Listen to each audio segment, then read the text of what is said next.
weiß Bescheid. Intendo. Welcome to the most forward-thinking, inspirational podcast on the planet. Prepare to reevaluate everything you've been taught.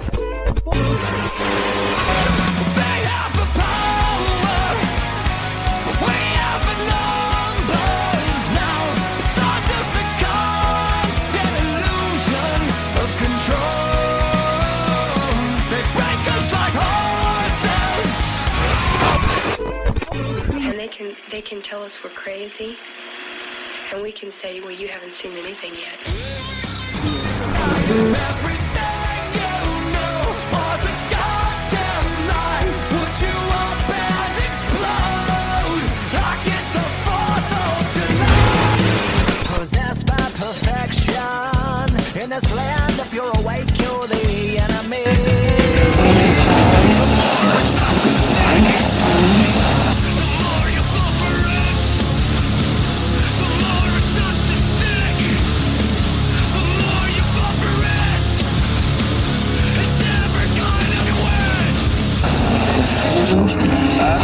Where they lead, you will follow.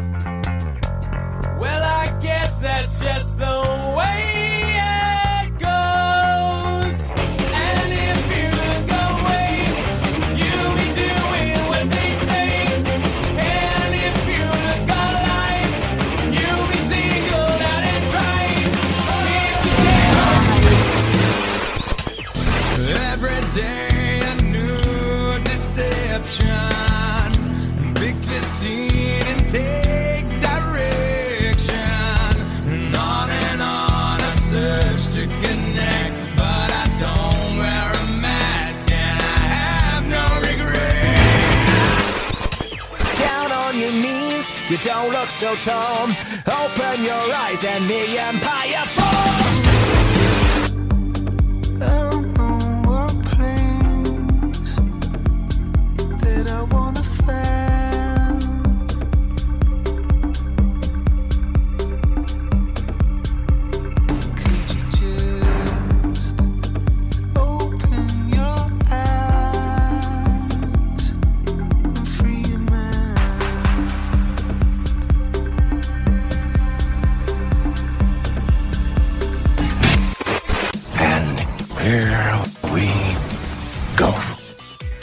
It's been one hell of a week. Even though I'm in a little bit of pain, I pulled something a long time ago. And I made a post the other day where I saw a shirt that said, "Make my shoulder great again. In the vein of Donald Trump." Ooh, how dare I. Ooh, that dastardly bastard. Imagine getting offended. There are people in 2024 still getting offended by memes. Really? Makes me laugh. Do the shadow work. Don't do the shadow work. But by all means, allow your perception to trickle out into the lives of other people. Make sure they know that you're offended. It has to be that way. People must know. Because if you're offended and you don't tell anyone, are you really offended? Is it a win? I don't know. I'm not talking to any of you guys. I know that my audience doesn't get offended easily because those who are easily offended are easily controlled. Or manipulated, or however you want to look at it. I look at this, though, and I think to myself, it's so funny, all this stuff. Like this nagging pain in my shoulder, which is all of the things that happen when you get older. And I was talking to my doctor about it, and I said, I'm over 40 now, so I don't know. And then my doctor says to me, he's like, to be 40 again, it's definitely all perspective. It's definitely all something. I've heard the term 1,000 times. Life doesn't begin until you hit 40. Up until then, it's a practice run. And I love that. To anyone younger than 40 listening to this show, man, you are in the prime era of making your mistakes and doing your fuck ups and living your life and living your dream. Do it. Don't worry about it. Don't stress about it. I mean, you're not here to stress and pay bills. You're just not. You're simply not here to do that. You're here to have an experience. And focusing on what may happen, what have you, what may not happen, it just takes so much out of you when you can literally live in the moment And again, you must be living in integrity. You must be a human operating from integrity. There's this scarcity, this lack, and all this sort of stuff, this fear that they want us to live in causes anger and angst and anguish. It causes us self-doubt. It causes all kinds of peculiarities. But once you get past that, once you truly get past the lack and living in fear, I mean, it sounds cliche, but once you get past the idea that I don't even know how to put it, like what we're programmed into, this thing that we're programmed into, this idea that we're not good enough, that we don't have enough, that there's so much more that we can have, that we should have more, be more, do more. This thing that we're just simply not good enough. Once you get past that, once you realize you are good enough, and once you realize that this whole game, this whole thing, this game of life, this whole thing is here to make you aware of who you are, of who you truly, really, truly are. And when you start tapping into that, when you start taking nothing personally, you realize that there's so much energy and effort that you wasted on things that didn't need to be wasted on. Nobody's talking about you. Nobody's saying shit. And if they are, it's got nothing to do with you because they're not even talking about you. And this to me is the piece that really gets me because I've been on this mindset and this thought process for quite some time now. This idea that you take nothing personally and you live with integrity. This is paramount. This is the biggest thing in the entire world to me. Do I know I'm going to do a good job? I have no idea. Do I overpromise? No, not anymore. Do I underpromise? I do my best at doing an accurate representation in life to anyone I'm talking to, especially to myself. I'll underpromise and overdeliver because I always want to give more. And when you find people that are like, oh, that's still not enough and that's not good enough and that's this, that, and they want to shit on that, you can say, hey, man, not into it, not down with whatever it is you want to do, not here to fight, don't want to fight, don't care to fight, not having it. You know, here, let's part ways until either you get your shit together or you start aligning more with what I want. I can't be bothered. In fear, when we live in fear, we're afraid to say things to people. We're afraid to have the conversation that may upset somebody. We're also right now, we're just inundated with the idea that people can get offended by what you say. Well, let them get offended. You know, why do we have to live in fear of that?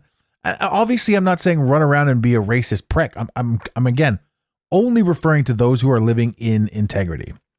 Those who are doing the best they can.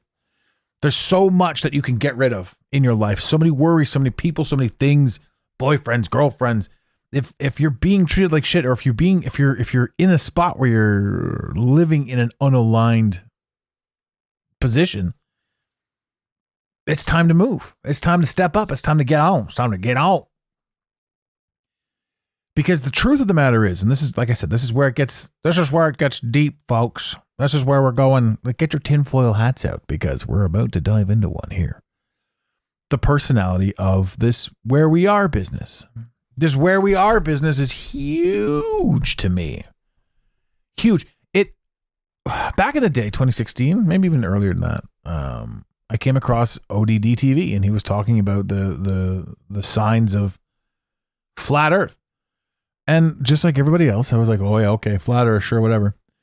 But when you allow flat Earth in, and when you allow the idea of it to be true, you realize that globe Earth has holes. And once you get past your cognitive dissonance on it, you see that there's holes obviously in globe Earth, there's holes in flat Earth, there's holes in everything. But that begs the question, since there are, in a court of law, right? In a court of law, what's the term? My brain's a little bit foggy today. But it's got to be proven undeniably true. Without a reasonable doubt. There we go. That's the one. Reasonable doubt. And there's reasonable doubt in all of the models. But that still begs the question that we are somewhere and doing something. But then what is reality? You've got these reality quests, reality posts, reality ideas. Who knows what reality is? I don't know what reality is. I don't even know where we are or what we're doing. And people will then say, well, what's the point of even thinking about that? Because there's so much else to think about, blah, blah, blah. When you live in a mental state of flux where you're really excited to kind of figure out mysteries, it's really cool to just dive into them and let them be whatever they are. This world desperately wants to give you answers, or the people in it want to demonstrate that they know what you're going to say, that they know what it's all about. But the truth is, none of us do. So you'll see like the smaller minded people say certain things and talk a certain way and have certain isms in their style of speech. And it's interesting to observe, pay attention to, but it's their story. It's their story that they're trying to demonstrate their character to. And when you start seeing past certain things, when you start going down, even deeper and deeper rabbit holes, because the where are we rabbit hole is massive, right? But it ties directly into who are we? And that's even bigger. That's an even more fun one to talk about. And a lot of people don't want to talk about this stuff because I guess they can't. They don't have the ability to allow their brain outside of the box that they've been confined into. Which is kind of cool too, because if you have that brain and you're observing them, then you see their patterns. You see what it is that makes them tick and what it is that keeps them entertained. It's not like you're going to have a mind-numbing conversation with somebody who's high and drunk like 70% of the time. They're clearly one track. Must work, must drink, must get a break from everything. And one of the things that I found too with anyone who's kind of starting to wake up is the lack of alcohol. A lot of people still smoke, but the people that are really getting into waking up, they've drastically cut their alcohol consumption back by 90%.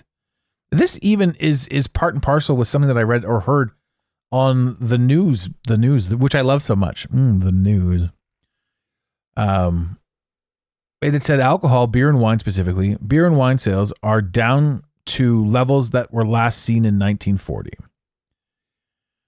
And I thought that was pretty cool. I was like, okay, so that's just resonance. That's just a frequency, something that I picked up, I heard, and I liked it. I enjoyed hearing these stats.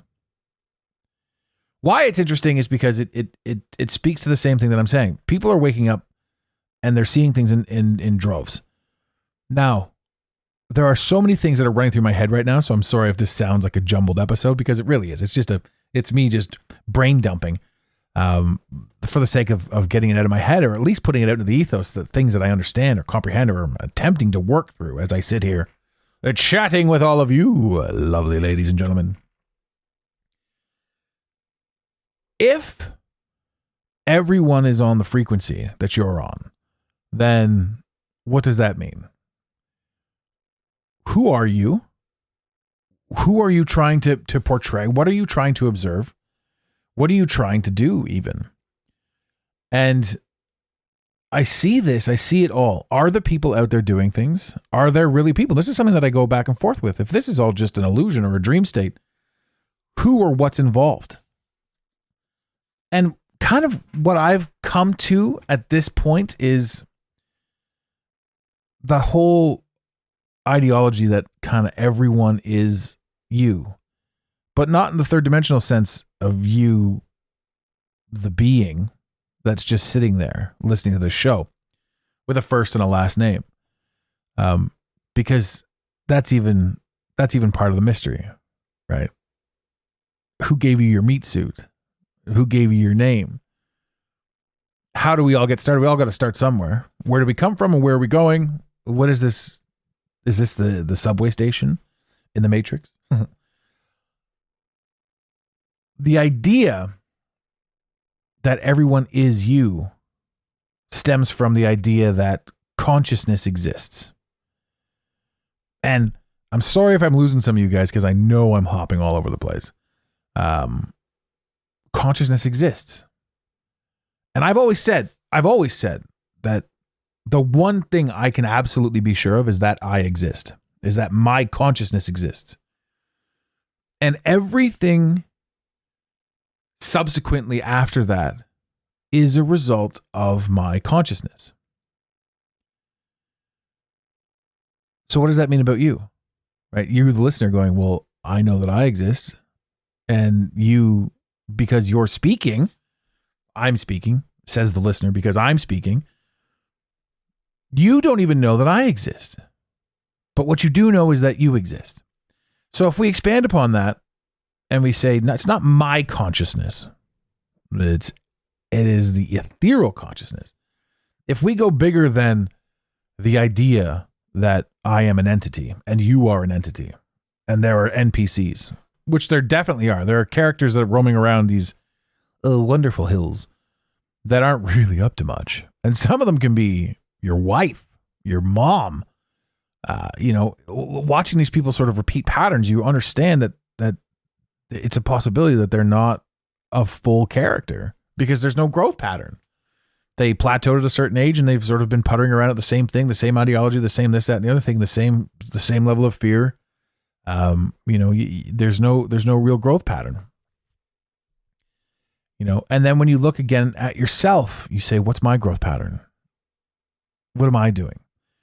And this is where it comes down to, or this is where it gets tricky. Like, it's like, if there is one consciousness and we're all part of that consciousness, then we all, quote unquote, individuals are the same entity experiencing itself.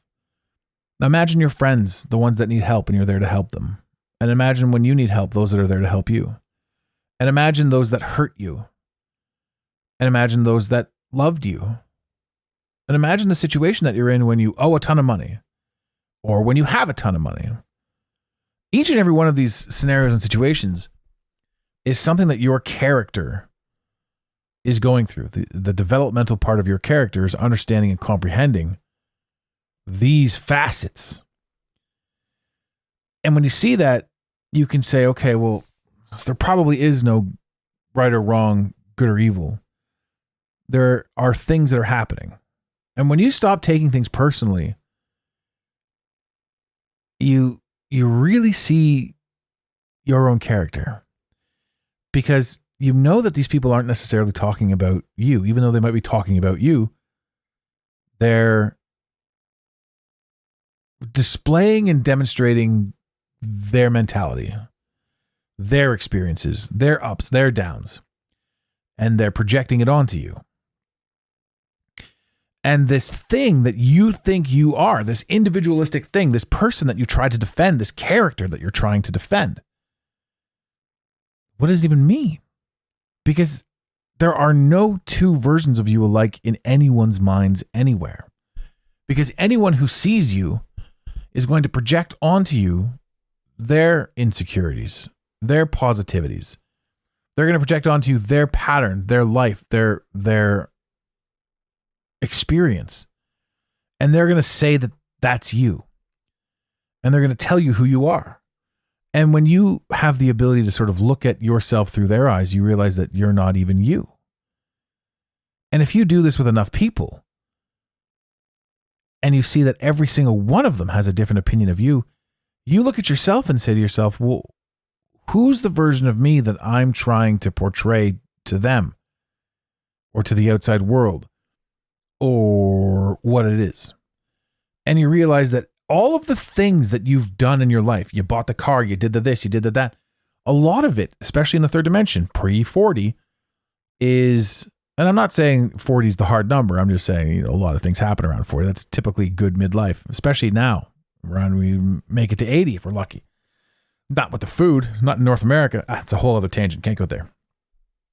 But if you start looking at yourself, the character that you've created, the energy and image and essence that you want to portray, and if you look at yourself through the same eyes that you look at you through their eyes, you see that you yourself are also playing the ultimate character. And when you pull yourself out of that character, you can watch yourself interact with them.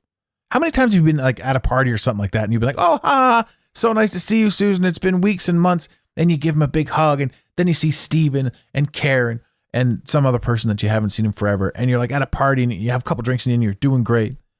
And then you like slide into the bathroom and you're like, oh God, just give me a quick minute here to catch my breath and my thoughts. This is overwhelming. The person that's out there and being on is a character. And even the person that's catching their breath in the bathroom and taking a beat to themselves for a second, that's a character too. You're acting like you're overwhelmed. And when you get into this position where you start ultra observing everything, you realize that all of the shit that you've done was bullshit. And that's not a negative thing at all. That's a hugely positive thing. All of the things that you've worried about were designed to help you grow. All of the things that you've achieved were designed to help you grow. All of the things that you've loved in your life were designed to help you grow. And then splitting from the illusion, splitting from observing yourself, being yourself to observing yourself. Sorry. How many times too have you been out in a situation and you're literally above yourself? You're like watching yourself in the scenario. You're like, what the hell's going on here? But I don't want to be here. You're thinking about, I want to be in bed. I want to go home. I want to read a book. I don't want to be here. And then you think, why am I here? Who brought me here? There's so much that goes on into this reality, into this ethos, this place that we are, this experience that we're having. I mean, it truly is remarkable.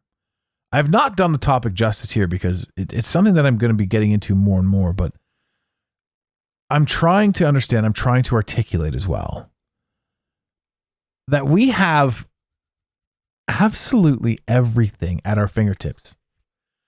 And when we don't want to be upset about something, or if we don't want something to happen, we find ourselves being upset. And then we don't want to be upset. And then we do our best to work towards whatever it is that's going to make us happy. And there's this fine, fascinating piece where you accept everything for what it is. And the agreements that you've made with yourself back in the day, I need this by that time, so I'm not happy. I need this by that time, so I'm not happy. I need whatever it is. When you unload all of those mental agreements or mental ideas that you put in your head and you start accepting things, you start flowing better with the course of things. There's no more arguments. There's no more stress. There's no more worry about what comes next. We've put ourselves in a hole financially with a lot of things. We've dug ourselves a deep place in a lot of ways. And this is also what contributes to the waking up aspect of life. Digging yourself out of the holes that you put yourself into, because you blindly put yourself into a hole and then you observe yourself working out of it. And you step into yourself and you step into your purpose and you accept your own actions. You accept your own, position in the game. But the more you see these things, the more the game becomes clear. And the more the game becomes clear, the less there is inside the game to worry about certain things. That girl didn't return your text? Whatever. It's not personal. She's dealing with whatever it is she's dealing with. If you think it's personal, here's what happens when that girl doesn't return your text. You say to yourself, oh, she didn't like me because blah, blah, blah, blah, blah. And then you say to yourself, well, now I'm going to work on blah, blah, blah, blah, blah, and maybe she'll pay attention to me next time. Or maybe the next girl I text will appreciate something more about me. And then you keep doing that to a point where you're like, you know what? I just need to be in love with me. And I really, truly need to just accept me and love me and be me and be fierce with who I am. Speak with integrity. Speak with confidence. And if you're not confident about anything, find something that you have a little bit of a passion for and blow it up. Explode. Because again, Alan Watts said it best. He says, we are filled with anxiety and depression because we take so seriously that which the gods made for fun. And that's kind of what we're doing here. We are the gods. And we've made up everything. And we've made up all of these external rules. And we've made up all of these internal rules as well. The agreements that we have inside our head are reflective of the external agreements. It's an interesting game. But that's what it is. That's all it is. right? And it doesn't matter if you're 10 years old, if you're 20 years old, if you're 40, 80, 90, 104. We all have a clock, an invisible clock. And no matter what stage in the game that you're at, there isn't enough time because this is really fun. When you allow it to be, this is really fun. And every single person that has this thing that they can complain about, understand that you complaining and you whining and you worrying is part of the game. It doesn't get you anywhere, but it's what you were trained to do. It was an agreement that you made inside yourself. Oh, I've defaulted on this. Well, I've screwed myself up. What happens next time? You make sure you don't default, right? What happens when you break your agreement on making plans? Your friends realize that you're, not reliable. So you don't make plans, right? Every single mistake you make and every single pattern that you have that you don't like about yourself, you have the opportunity to change and grow. It's not a right now thing. It's an understanding and it's an observational thing and it's a growth thing. So what are we doing? We are sitting in a position where everything is growth. Everything is awareness. Everything is here to help you become the you that you wanted to be when you entered into this game. All of the agreements that we've made with ourselves, all of the observations that we've had, that's the coolest thing. Because the version of you that exists inside your head, the version that you think you need to be for everybody else, doesn't exist in anyone else's head. The character that you're playing, and again, it's the coolest thing in the world. When you catch on to the character that you're playing, the entity that you're portraying inside this reality, when you see it, when you truly see it, I guess from your third eye, your mind's eye, whatever it is, when you understand and comprehend that you're looking at your character and you're like, I don't like what my character's wearing. Let's put some new clothes on it. Let's change the way it talks. Let's change the way it behaves. That's what you're doing. Your avatar is out here in the world doing its thing. This has been represented in movies, hands down, that you're an avatar in some fancy reality. But it's really cool. It's really cool when you truly see it. But what does that leave? I don't know. I don't know what comes next. I do understand that nothing is really as serious as it seems. And that everything is here for fun. Even the crazy shit. Like even the pain. I started this episode by saying I'm in a crazy amount of pain, which I am. And this is the first time that I'm recording while on painkillers, which is probably why it might sound a little bit jumbled. But most of my episodes do sound jumbled. Because a lot of them, especially when I'm doing this kind of brain dump, is really, this is just me thinking out loud. And you guys are listening because it's interesting. It's got to be interesting or you wouldn't be listening. 25 minutes in. Why are you listening? Why are you listening if it's not interesting? It fascinates me.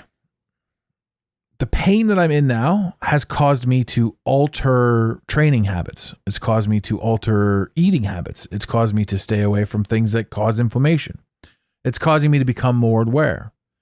And I think to myself, well, I would rather not be in pain, but here I am in pain, making adjustments on the fly, figuring things out as I go, problem solving, troubleshooting, growing as an entity, and enjoying it, enjoying the ride. I'm out here growing and enjoying and sharing.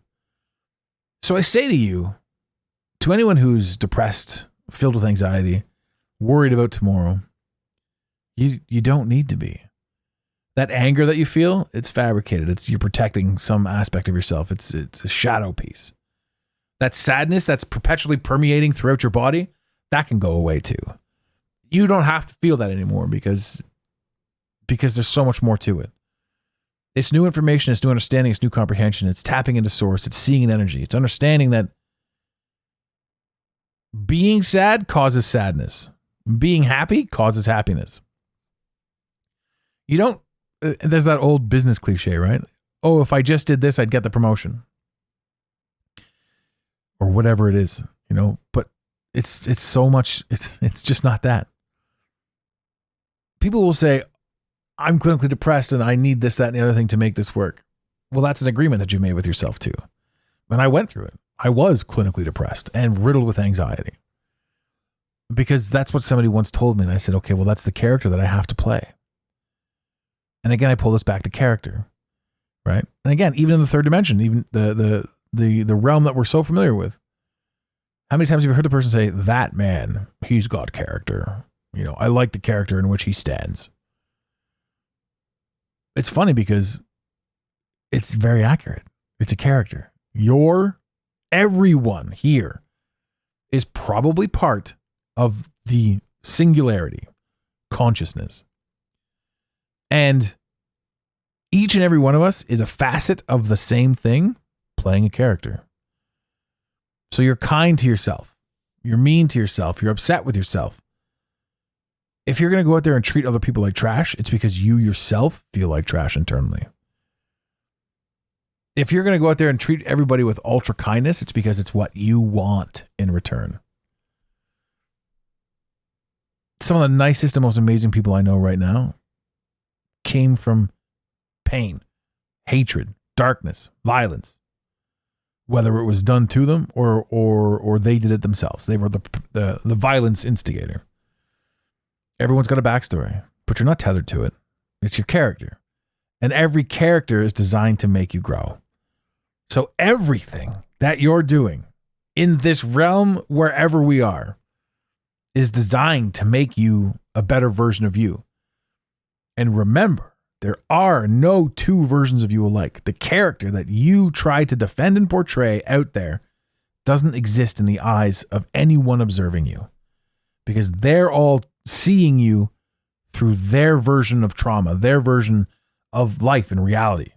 They're all looking at you from their perspective, which is entirely different than your perspective, which is also another reason why a lot of relationships break down, because it's not about communication. It's about comprehension.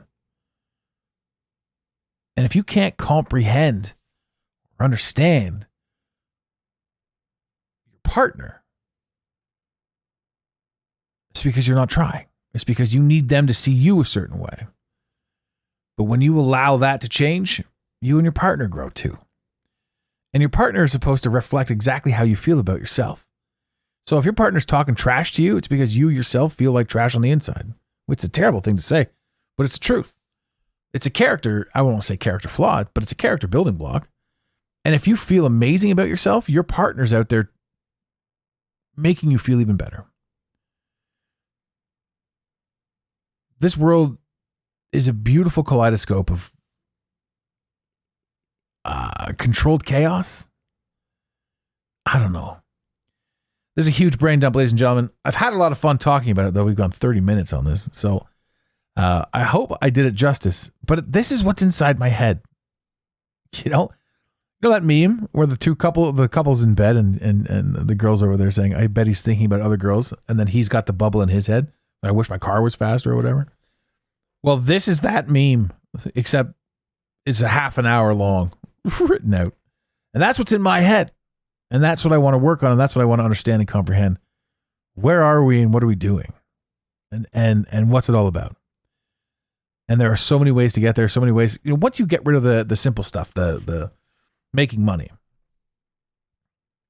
Once you move on from that, once you understand that, I mean, even here's one thing I don't want to admit to, but the invention of AI and how it's going to portray, you know, our whole lives we've been told to stay away from AI. You know, Skynet is live. John Connor, let's all go. And this could be the downfall of humanity. Actually, humanity's in a downfall right now. I think we peaked in 99 as a species, as a simulation, and it's just devolving right now, especially in the first world countries where it's all chaos. Great Britain, as was brought up on the Instagram, Great Britain, America, Canada, Australia, New Zealand. People are fighting over what bathrooms to go into. I mean, seriously, this is the distraction. Imagine the energy that we were putting into which bathrooms people should use, you know, or what a sex change does, or how people need to feel empowered by other people. And how much of this reality does my participation have to do with yours? Well, none, honestly. I don't have to play your game. I can appreciate it and watch you and play along as much as I want, but then I just go away. I'm not here being rude and evil and spouting out crap, because that's now me saying you have to participate in my game, and I'm going to shoot hate out. And that's just because internally I'm filled with hate. You see this tangent? I could go on for hours and hours and hours on all of these little sects and all of these little things. But imagine we stopped fighting about that stuff. And imagine we turned off the television. Imagine everybody turned off the television. And even now the new social medias, which is designed, again, to be just as distractory as all televisions were, because it's just glorified opinions. And then thrown in there are the bot opinions, or the people pushing the narrative, specifically agents pushing the narrative. Right? Now, why would agents exist? Because we had to program them in there to make the game peculiar. Right? You have to get past certain levels to get on to different levels. That's why no matter what car you buy, there's always a better one out there. Or there's always 2 cars you could have bought or something. There's always a level up, because if there wasn't, what would be the point? Right? And once you get past the money, you start seeing the game for what it really truly is. And it's so much fun. You don't need millions and millions of dollars. You just need to change your mindset towards money. You're just like, I don't fucking worry about it anymore. And I'm going to be I'm going to operate with integrity. And I'm going to follow the patterns of people that are already doing these things. I'm going to build this. I'm going to do that. I'm going to create. We're going to have sources of income. And then from there, I'm going to be able to focus on other things. Life is so beautiful once you allow it to be. Once you understand that you're in control. All of the negative thoughts that you're having, you created. And all of the positive thoughts that you could have, you're either afraid to create, or you refuse to create, or you're not going to create. These are the negative people I'm talking about. Everyone that wants to poo-poo the idea of what I'm talking about here. But there are a massively growing number of people who are in line, in tune with what's going on and with what I'm saying right now. Where you start manifesting properly, and you start creating properly, and you start achieving the things that you want to achieve. Not because you're doing the things to earn the money, but because you're doing the things that set your soul on fire. And you've placed things in order to attract and to draw into and to speak on and to earn. Money is just, it's a frequency all of its own. It's not supposed to be number one. Number one is you.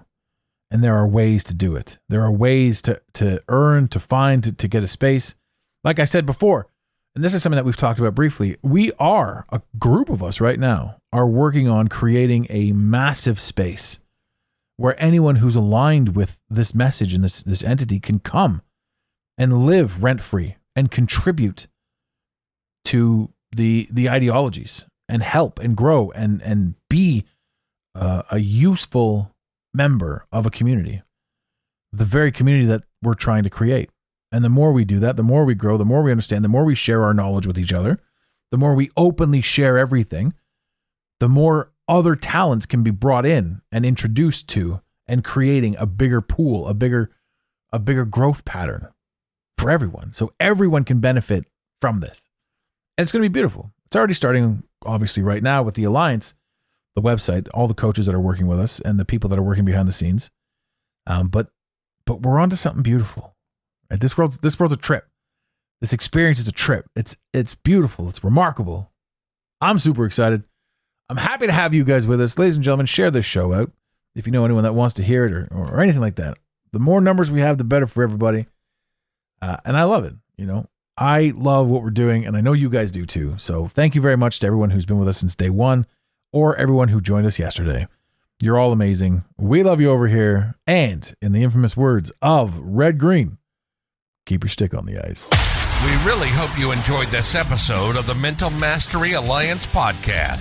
Stay connected with us directly through the mentalmasteryalliance.com. You can also join the discussion on Instagram at instagram.com/the Mental Mastery Alliance. Let the team know you're listening by using the hashtag TMMA or tagging us at the Mental Mastery Alliance. To have your voice heard on the show, leave a voicemail or send a text to 647-338-1265. Long distance charges may apply. If you love us, leave us a review. If you hate us, you spend your time in weird ways, but also leave a review. Every review on iTunes tickles the algorithm, helping us grow. Until next time, unity over division. This concludes the most surreal portion of your day. You got it, Pontiac.